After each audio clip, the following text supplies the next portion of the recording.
Ever wondered why you get a sudden urge to sneeze when exposed to bright light?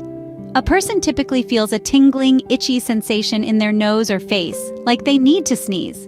It's called the photic sneeze reflex or autosomal dominant compelling helio-ophthalmic outburst syndrome. In short, ACHO syndrome. ACHO syndrome starts with crossed signal involving the trigeminal nerve, a facial nerve that connects to the eyes and nose.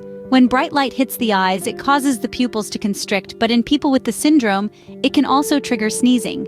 Symptoms are often mild but can become intense, even uncontrollable. While there's no cure or treatment, limiting light exposure can help manage it. Now, isn't that a bright idea?